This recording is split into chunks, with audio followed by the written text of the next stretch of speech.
What's going on, Logistical Nation? The Logistical Bear here. This is, of course, my new channel, The Logistical Bear Speaks. Welcome. Thank you so much for being here. It is the holiday season. Christmas was just 2 days ago now. Wow, how time flies. It's that time of the year where some of my brothers and sisters in arms, my fellow veterans, find themselves in a dark place. They find themselves feeling unwanted, neglected, or uncared for. Believe me, brothers and sisters, this couldn't be further from the truth. That's why I am posting this number right here, the Veterans Crisis Line. If you guys need somebody to talk to, I don't care what the problem is. It could be something well, you just need somebody to talk to. Or you could be having a real crisis. Please reach out to the good folks here at the VA. Call the Veterans Crisis Line. They're there 24 hours a day, 7 days a week to help you. On average, every single day in America, 22 veterans or active duty service members lose their battles with their inner demons and take their own lives. This is unacceptable. We need to do something to stop that. So throughout this video, I'm going to leave this information right down here for you guys because it's so important. It's so important. One of the reasons I'm bringing this up is I just found that a young man I served with actually took his own life on Christmas morning after having an argument with his family. It's just, we got to do something for all our veterans. We know this administration's not going to do anything for them. Please, all my brothers and sisters, if you find yourself in distress, fighting with your inner demons. I know I fight my demons all the time. There's somebody that cares. There's somebody that wants to listen to you. There's somebody that wants to help you out. Please reach out right here to this number, 800-273-8255, and talk to somebody. They're there to help you. Now, all this being said, let's get into this video. There's been a couple changes recently that affect the trucking industry, the box truck industry, the hotshot industry.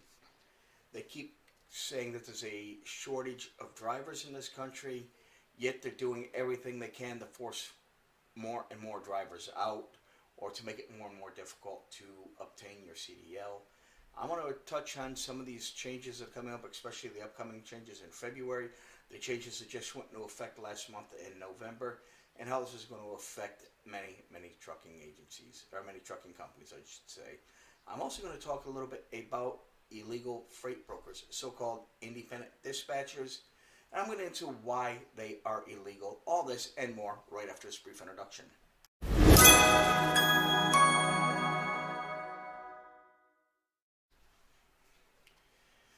Alright guys, let's go back to the changes that went into effect in November. We're starting to see the full effect, the full implementation of the DOT, Drug and Alcohol Clearinghouse. Remember a thing that came out a couple years ago that all drivers are required to sign up for, that all carriers are required to check you against and report to if you refuse a drug test, if you fail a drug and alcohol test, anything like that. Now it's being put into full use. All states now have 3 years to roll this out retroactively. They have to look at anybody that has a CDL. They now need to review the records. Anybody that has a CDL, they have 3 years to implement this. Check you against the Drug and Alcohol Clearinghouse. If you have any refusals, failures, or any violations in there, they are to immediately revoke your CDL and revert it to a regular passenger driver's license meaning you can no longer drive commercial vehicles. You can no longer drive any vehicle requiring a CDL. What they're also supposed to do retroactively is look at your entire criminal history going back to when you turned 18. If you have any prior drug or alcohol convictions, you will also lose your CDL until you go through a DOT approved, an Fmcsa approved drug and alcohol counseling program. Depending on the severity of the program, this could be anywhere from a 2-hour online video course to a 90-day inpatient treatment facility or more, depending on the severity of your offense, how long ago it was, and a few different things.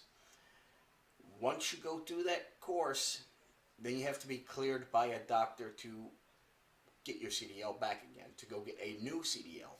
You won't be reinstating your original CDL. It's gone. You start out new, fresh newbie, right off the books, just like you just graduated CDL school. And this, I've spoke with some people at the Fmcsa, and this does affect SAP drivers. Those of you that have already been through a program are also going to be affected by this. You'll have to take the new program. I think you guys just have to take the short program. It's like an hour, 2-hour long video. Take a little test and get approved by your doctor to continue driving. It's ridiculous. It's affecting those. I mean, these people, they've already done all the steps. All the SAP drivers have gone through the rehab program. They've gone through the counseling. They've been cleared. Now they got to go through it again. It's double jeopardy for these guys is the best way to explain it. And it shouldn't work that way, but I'm being told that's the way it's going to work. Now, California has already outlawed non-CDL hotshots. You cannot run a hotshot truck through California, loaded, empty, pick up, drop off. You can't even go through California in a hotshot unless you now have a CDL, no matter what the weight rating is. And they're pushing this out. They want to do this nationwide. They want to wipe out the non-CDL hotshots altogether. And more and more states are cracking down on hotshots. And they are targeting them. I know I ran hotshot for a little while. Every time I went through Illinois, I get pulled over going down the road. Illinois Highway Patrol, Indiana Highway Patrol, I think Ohio got me a couple times too. Driving hotshot.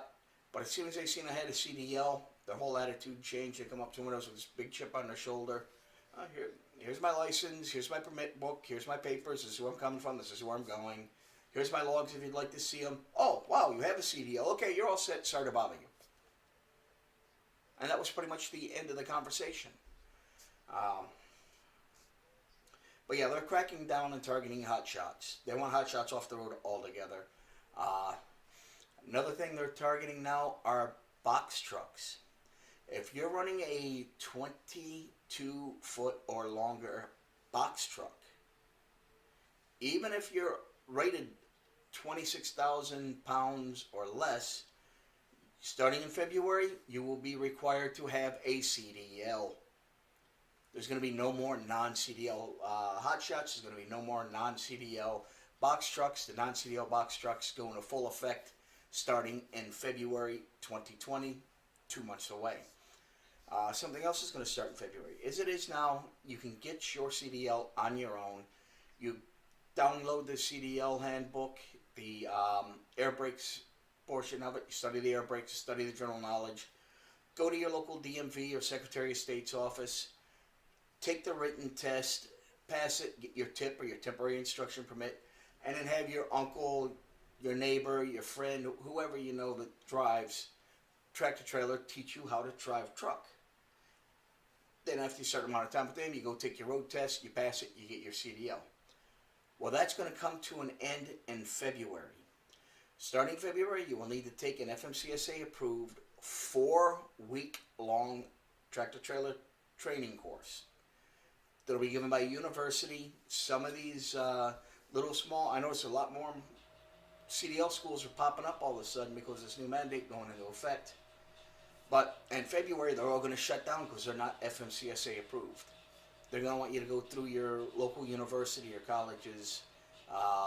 The big trucking companies like CR England, Swift, CRST, Warner, I think, who was it, Crete. A couple of the mega carriers that do their own have their own schools, you'll still be able to go through those to get your CDL. You're looking at a $4,000 to $6,000 class you have to take, a 4-week-long class to get your CDL, and then it's going to be basically an apprenticeship type program where you're going to have so many hours on the road, so many hours driving, so many hours backing before you qualify for a full CDL to be able to upgrade from a permit to a CDL. It's ridiculous what they're trying to change here. Now, those of you that will lose your CDL because of previous convictions, it don't matter if you were 20 years old, you got a DUI or DWI, you're now 52 years old, you've been driving 32 years without a blemish on your record, with no other drug convictions, no alcohol convictions, other than that one time when you were 20 years old, driving home from the frat party, what have you. You lose your CDL. Now, starting in February, you're going to have to go through a CDL school to get your CDL license back. You will not be able to transfer, renew, or update your CDL license after February, unless you go through one of these schools. That's not right. I'm explaining that wrong. You cannot get a new CDL unless you go through one of these schools. But to transfer your CDL or to renew your CDL, because me, I just moved from Las Vegas, Nevada, up here to Anchorage, Alaska. That's where I'm at right now in Anchorage. They have to check you against the Drug and Alcohol Clearing Database, the clearinghouse, to make sure you don't have any drug or alcohol convictions. They have to go through and check your criminal record to make sure you have no drug or alcohol convictions any time in your adult life before they will allow you to transfer your license over, before they will allow you to get a tip, before they allow you to get a new license or to renew your license. They now must check you against the clearinghouse, and they have 3 years to go through all the records and check everybody that currently has a CDL. Doing whatever they can to force drivers out. It's ridiculous. I mean, I don't know why trucks have become so hated, so despised. What's those on the left? Face it. They want their stuff, but they don't want it brought to them in big trucks. I don't know how they think things are going to get around. They don't realize it's going to affect the price of stuff like in California. In just a few years, you won't be able to have a diesel-powered truck. All vehicles have to be electric. They're doing away with gas engines altogether in California. I think it's another 10 years. You will not be able to buy a gasoline-powered or diesel-powered vehicle in the state of California. The only vehicles they can sell in the next, I think it's 10 years, is electric. We're saving the planet. Really? Have you seen what they have to go through to mine the lithium that's used to build those batteries to power those electric vehicles? Oh God, the hypocrisy of it. They've outlawed small gas engines. You can't have a gasoline or diesel powered generator as backup electricity in your house if the power goes out. You can't have a generator for a camper or an RV if you're out camping. You can't have a generator at your campsite if you're out camping. You cannot have a gasoline-powered lawnmower, weed whacker, hedge trimmer, anything like that. It's all got to be electric. I don't know what's going on out there in California, but it's getting ridiculous. Let's talk about what's going on here with my freight brokerage ship. As you guys do know, I do have my broker authority, and this is something I want to address. I'm seeing, especially on Facebook, I get in arguments with this all the time. I wish I'd thought to pull it upon. Let me see if I can find that regulation. Well, it seems the group admins have deleted it already. we have all these so-called independent dispatchers out there advertising their services, trying to get carriers to sign up with them, trying to get shippers to sign up with them. They are illegally acting as brokers. A broker is a person or an entity who, for compensation, arranges for the transportation of freight on public roadways. To do that, you must have freight broker authority. Now, what these guys are doing, there's all these training programs that keep popping up all the time, more and more so on Facebook groups. Advertise, oh, join our dispatch program. We'll teach you how to be a freight dispatcher. We'll teach you how to make all this money. Well, the Fmcsa considers those guys unsafe. For one, they're not vetted, they're not insured. A lot of different issues going on there with them.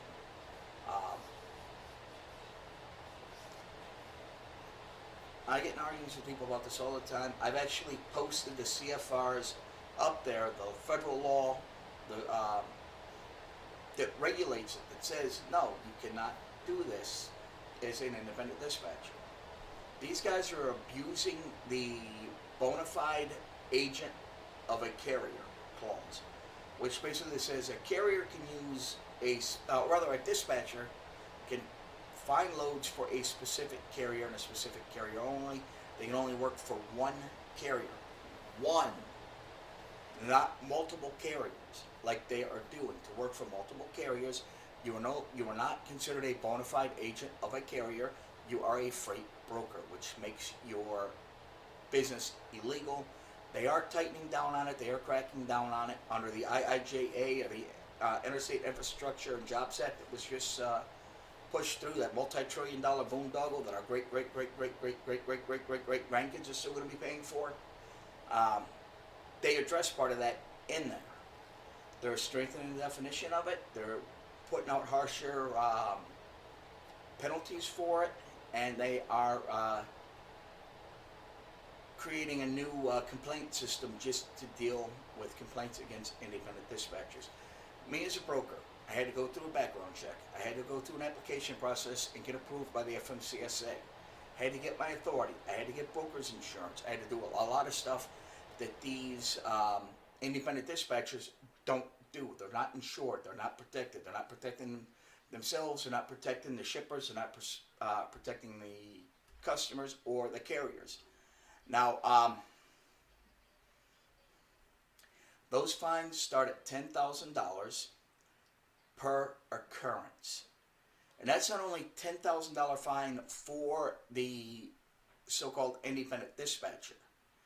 They're also fining the shippers for utilizing their service and the carrier for using somebody that's not a bona fide agent of the carrier and is operating as a unauthorized broker. A lot of these people posting their dispatch service out there. I'll post a message of, oh, okay, well, what's your DOT number? What's your MC number? Let's check you out. Let's check your safety rating before we start doing business with you. We got to make sure you're legit and safe. They ignore me, or my post gets deleted. I get mocked and laughed at all the time. They're telling me, oh, you've been debunked. You don't need to be broker authority to do be an independent dispatcher. Actually, yes, you do. Just because one individual that runs one of these fake dispatch schools says, oh, I called the Fmcsa and you don't know what you're talking about. No, you didn't.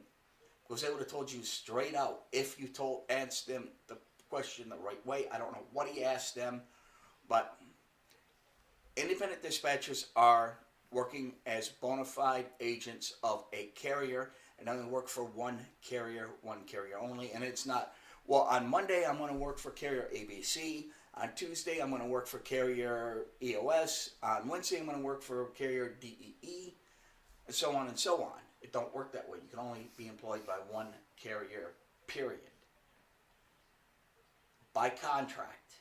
You have to be contracted by them. And they're using those different carriers' authorities. Now, DAT is made a big mistake by allowing themselves to get talked into giving these so-called independent dispatchers access to posting loads on the load board. So has Coyote and a few of the other ones.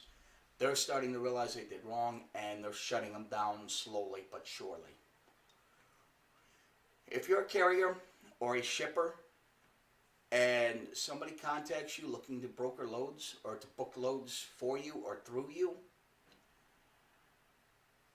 get their carrier number, get their DOT number. Ask them specifically, are you a dispatcher or are you a broker? If they say you're a dispatcher, hang up. You don't want that headache. It's going to affect your CSA scores, your PSP scores. You're going to end up getting hit with fines, $10,000 for each and every. These brokers are going to hit $10,000 fines for each carrier they have, more than one. So if they're doing 5 carriers, they're looking at $50,000 fines there. I'm sorry, $40,000 in fines. Each one of these carriers, so they got 5 carriers. One of them they're legitimately working for. The other 4 they're illegitimately working for. Well, they're going to look at those 4 carriers and say that he booked 10 loads with each one of those carriers. Well, each one of those carriers is going to hit with a $100,000 fine or more. They're going to go look at the shipper where you booked 20 loads through this guy for 5 different carriers. He's not a broker.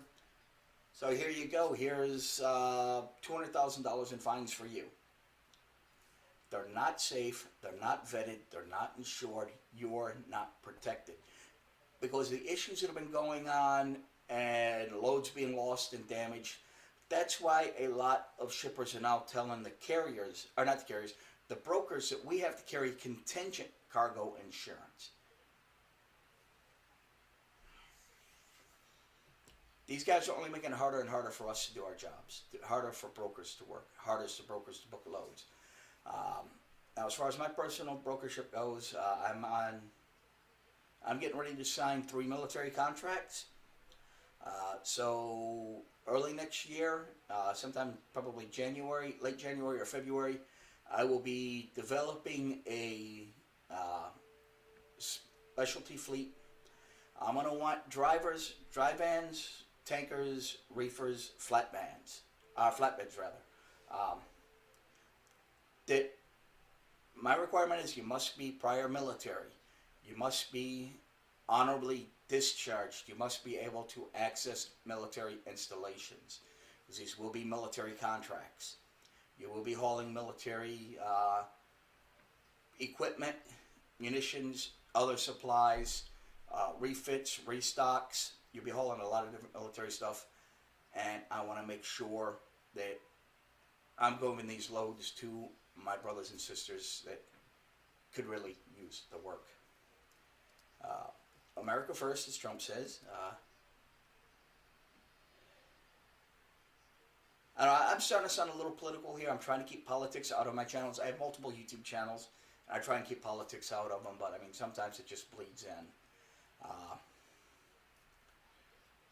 So yeah, check out my company's website, mpenterprises.us, and if you're interested in signing up as a shipper, please fill out the shipper packet. It'll be up in the documentations link. If you're a carrier, fill out that carrier packet, get it back to me as soon as possible, and we can start doing some work together. Alright guys, that's going to be it for now. I just want to jump in here, say Merry Christmas, Happy New Year to all my followers, give you guys a quick little update, let you know where we stand on things, let you know some of the changes that have been going on, because I've talked to a few drivers that don't know about some of these changes that have gone into effect involving the FMCSA rules and regulations. There might be a change coming up soon to the hours of service rules and regulations as well. There's a few changes in the works that I'm trying to keep an eye on. Alright guys, that's it for now. I'm going to let you go. As always, keep it between the ditches, keep the shiny side up, the rubber side down. I'll see you out there on the highway, and as always, go Army, be Navy. Ladies and gentlemen, our national anthem.